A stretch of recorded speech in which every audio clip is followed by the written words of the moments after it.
मैं मंजुनाथ शिवमोगा कर्नाटक से। हम इंडियन ट्रैवल स्टोर्स में बुक करके कश्मीर प्रवास में आए हैं। अब हमारा कश्मीर ट्रिप का दूसरा दिन है। कल हम बोट हाउस में ठहरे थे। बोट हाउस तो बहुत अच्छा था। अब हम शिकारा राइड कर रहे हैं। शिकारा राइड कर रहे हैं कश्मीर में। शिकारा राइड करवा रहे हैं मोहम्मद रफीक जी, और हमारा सब टूर ऑर्गेनाइज किया है काजल Thakur ji, Indian travel store से। बहुत अच्छा लगा, बहुत अच्छा सर्विस। धन्यवाद, thank you. Thank you Kajal ma'am. Manjunath और पल्लवी एक दंपति जोड़ा जो कश्मीर जाता है, क्योंकि ये वो मौसम है जब वहाँ पे बर्फबारी होती है। बहुत खूबसूरत, एक जैसे पृथ्वी का स्वर्ग कहा जाता है, जन्नत कहा जाता है। ऐसी जगह पर वो घूमने जाते हैं। उससे पहले वीडियो रिलीज करते हैं कि जिस टूरिस्ट एजेंसी ने हमें लाया है बहुत मज़ा आ रहा है, हम यहाँ पे बहुत इंजॉय कर रहे हैं, बहुत अच्छा लग रहा है। उन्हें क्या पता था कि आने वाले कुछ क्षणों के बाद उनके साथ ऐसी घटना होने वाली है। कुछ समय बाद एक बहुत ही दर्दनाक घटना घटित होता है। ये लोग जहाँ पर घूम रहे थे वो टूरिस्ट प्लेस है पहलगाम। यहाँ पर ये वो टूरिस्ट प्लेस है, कश्मीर का सबसे खूबसूरत टूरिस्ट प्लेस में से एक है। यहाँ पर लोग घूमने के लिए आते हैं। जब भी कोई कश्मीर जाता है तो पहलगाम जरूर जाता है।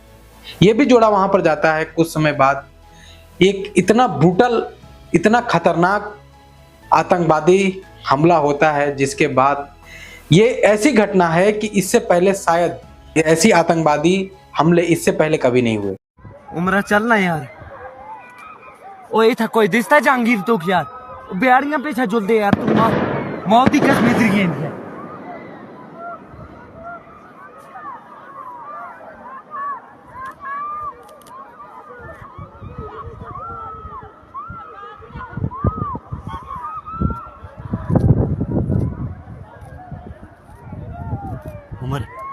उमर ये किस तरीके का आतंकवादी हमला है ये हम अभी तक नहीं समझ पा रहे हैं। टूरिस्टों पर इससे पहले इतना बड़ा आतंकवादी हमला नहीं हुआ, टूरिस्टों के ऊपर कभी अटैक नहीं हुआ, क्योंकि माना यह जाता है कि जब भी आतंकवादी हमला वहां पर होता है जम्मू एंड कश्मीर के अंदर, तो कहीं ना कहीं एक बहुत बड़ा संगठन उस आतंकवादी ग्रुप को, उस आतंकवादी संगठन का साथ देता है। लेकिन यह भी बात सही है कि जो भी वहां के लोग जो भी उनका साथ देते हैं, जो भी ऐसे अमानवीय लोग जो उन आतंकवादी लोगों का साथ देते हैं, वो कभी भी टूरिस्ट लोगों पर अटैक नहीं करवाते। लेकिन ये जो घटना घटी है ये पूरे विश्व में सेकुलरिज्म की बात पर प्रश्न चिन्ह खड़ा करता है। लोगों के साथ, टूरिस्टों के साथ इस तरीके से, दर्दनाक तरीके से, इतनी निर्ममता से पैंट उतरवा कर, आइडेंटिटी पूछकर उनको मारा जा रहा था। आखिर में ऐसा क्यों हुआ? कैसे वो लोग आए और इतनी बड़ी घटना को अंजाम दे पाए? हमारी सिक्योरिटी फोर्सेस कहां थी? वहां पर इतनी बड़ी संख्या में टूरिस्ट थे तो वहां पर सिक्योरिटी क्यों नहीं थी? ये बहुत सी ऐसी बातें हैं जिस पर सवाल उठता है। लेकिन आइडेंटिटी पूछकर जो हमला किया जा रहा था, पहचान पूछकर कि तुम क्या हो, हिंदू हो, मुस्लिम हो, जो बता रहा था, जैसे ही आपने बताया हिंदू, फायरिंग, मौत। इतनी बड़ी घटना जो दिमाग को हिलाकर रख दे रही है। ये हम जब सेकुलरिज्म की बात करते हैं, जब देश में इस तरीके की जो भी लोग बात करते हैं कि इंसानियत जिंदा रहनी चाहिए, जब ऐसी घटनाएं सामने निकल कर आती हैं तो अपने आप से ही हम सवाल पूछने लगते हैं कि हम एक तरफ ये ऐसी बातें कर रहे हैं, दूसरी तरफ ऐसी घटनाएं निकल कर आ रही हैं जो हमारे बताई हुई, जो महान व्यक्तियों की बताई हुई सेकुलरिज्म की बात जो पूरे इंसानियत के लिए सही है, उस पर भी प्रश्न चिन्ह खड़ा कर देता है। दोस्तों, अभी तक 28 लोगों की हत्या आतंकवादियों द्वारा कर दी गई, इसकी खबर निकल कर आ रही है। इस घटना पर ट्रंप ने और व्लादिमीर पुतिन ने भी अपनी संवेदना जाहिर की है। उन्होंने भी कहा है कि इंसानियत को खत्म कर देने वाला यह घटना है। निकल कर आ रहा है कि टीआरएफ आतंकवादी संगठन द्वारा इस घटना को अंजाम दिया गया है। ये वो आतंकवादी संगठन है जो कहीं ना कहीं वहां के लोगों द्वारा ऑर्गेनाइज किया गया था। लेकिन ये इस पूरी गैंग को, इस पूरी आतंकवादी संगठन को पाकिस्तान ही हैंडल करता है। मेरे समझ में ये आया कि जब आइडेंटिटी पूछकर किसी को मारा जा रहा है, इससे पहले तो ऐसी घटना नहीं घटी, तो कहीं ना कहीं पाकिस्तान ये चाह रहा है कि ये ऐसा समय है जब हम डायरेक्ट अपने दहशत न फैलाकर पूरे देश में, क्योंकि अभी इस समय देश में ऐसी हालत भी चल रही है, हिंदू मुस्लिम विवाद हर जगह, जैसा पश्चिम बंगाल में भी देखने को मिला। तो शायद पाकिस्तान का ये मोटो है कि ऐसी चीजें जब हम करेंगे तो लोगों के अंदर ये दहशत फैलेगा, लोगों के अंदर वो मानसिक कट्टरता, जात और धर्म की कट्टरता फैलेगी और उसका वो बहुत अच्छे से बैठकर आनंद ले पाएगा। कहीं ना कहीं ये भी उसकी साजिश हो सकती है। शायद इसी वजह से उन्होंने आइडेंटिटी पूछकर लोगों को मारा है। पल्लवी का कहना यह है कि जैसे उनके पति का देहांत हो गया, उनके पति को इन लोगों ने दर्दनाक तरीके से गोली मार दी, तो उन्होंने कहा कि मुझे भी मार दो। तो उस आतंकवादी ने कहा कि जाकर, तुम्हें नहीं मारेंगे, तुम जाकर मोदी जी से कह दो। ये किस तरीके से दहशत फैलाने की तरकीब है। आतंकवाद के चोले में वो हैवान छुपे हुए हैं।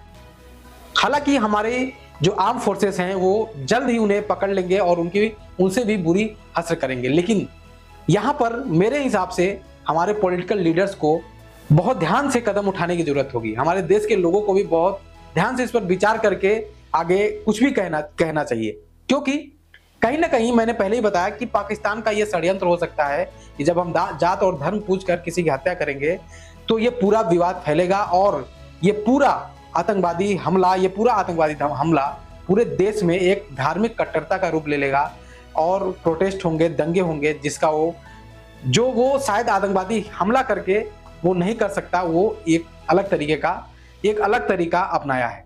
और सवाल ये भी उठना चाहिए कि उतनी बड़ी आतंकवादी हमला हुआ और उतनी देर तक, क्योंकि जब आइडेंटिटी पूछकर इत्मीनान से किसी की हत्या की जा रही थी तो उसमें समय तो लगा ही होगा।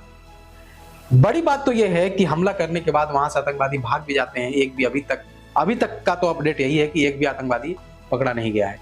तो आखिर में सिक्योरिटी फोर्सेस कहां थी? जब इतने बड़ी संख्या में टूरिस्ट एक जगह पर थे तो वहां पर सिक्योरिटी फोर्स क्यों नहीं थी? ये भी एक सवाल उठता है।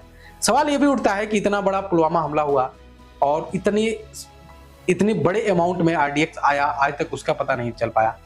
तो क्या इसको भी इसी तरीके से दबा दिया जाएगा?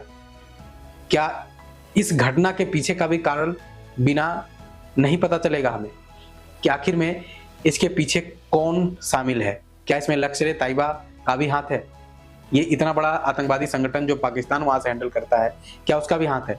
कहीं ना कहीं हमारे पॉलिटिकल लीडर्स को एक और षड्यंत्र रचने की जरूरत है, क्योंकि जब ये घटना घटी है तो जिस तरीके से पाकिस्तान ने षड्यंत्र रचा है उससे खतरनाक तरीके से, क्योंकि पाकिस्तान का इन्वॉल्वेंस जब हम जाहिर कर देंगे तो उसे पाकिस्तान को एक आतंकवादी देश घोषित करने से कोई नहीं बचा सकता, क्योंकि सारे मजबूत कंट्रियां इस समय इस घटना पे भारत के साथ खड़ी हैं। ये मैं फिर से कह देना चाहता हूं कि इतनी बड़ी इंसानियत को तार तार कर देने वाली घटना इससे पहले कभी नहीं हुई, और शायद अगर हम इस पे लापरवाही बरते तो इससे दुख की बात कोई नहीं हो सकती। हमें इस पे सवाल उठाना चाहिए, हमें इस पे सबको एकजुट होकर अपनी बात को रखनी चाहिए और कहीं से भी दंगे फसाद नहीं करने चाहिए, क्योंकि शायद उनकी यही मंशा होगी कि धार्मिक कट्टरता फैलाओ और देश में प्रोटेस्ट के नाम पर लोग जाएंगे और धीरे धीरे दंगे में तब्दील हो जाएगा। अगर एक भी दंगे में तब्दील हुआ तो पूरे देश में एक तरीके का गृह युद्ध जैसा मामला बन सकता है। इसलिए शायद पाकिस्तान ने यह षड्यंत्र रचा है और इसके पीछे का कारण क्या है अब ये बाद में पता चलेगा, लेकिन इतनी बड़ी घटना हुई है कि मैं निशब्द हूं, मैं कह नहीं पा रहा हूं, कुछ बोलने के लिए हमारे पास शब्द नहीं है, क्योंकि इतना बड़ा समुदाय, इतनी बड़ी संख्या में हिंदू वहां पर रहते हैं, जब और हमेशा से देखा गया है कि वहां पर हिंदुओं के साथ ही ऐसे हमले हुए हैं, हिंदुओं के साथ ही ऐसी घटनाएं घटी हैं। आखिर में ऐसा क्यों हो रहा है? सिर्फ हिंदुओं के साथ ही क्यों? ये भी एक बहुत बड़ा सवाल उठता है कि आखिर में और भी धर्म के लोग हैं उनके साथ नहीं होता है, हमेशा हिंदुओं के साथ ही क्यों होता है? और एक दूसरा जो समुदाय है जिस पर यह सवाल उठता है कि उठ भी रहा है इस घटना के बाद कि कहीं ना कहीं आप इस चीज के लिए जिम्मेदार हो, तो आपको भी सामने आना चाहिए। जितने भी उसके लीडर्स हैं, जितने भी लोग हैं, जिनके पास भी सोशल मीडिया प्लेटफॉर्म है, जिस भी लेवल पे है, सामने आकर आपको इस बात को कहना चाहिए कि वो हमारे समुदाय के तो नहीं हो सकते, क्योंकि हमारा समुदाय ऐसा नहीं सिखाता। तभी जाकर उन लोगों को न्याय मिल पाएगा जिनके साथ ये घटना घटी है। और जब आतंकवादी ने कहा कि मोदी जी से जाकर कहो, तो उस महिला को, उस बेटी को, उस बहू को ये बहुत उम्मीद होगी हमारे प्राइम मिनिस्टर से कि उसे न्याय मिलेगा। जय हिंद।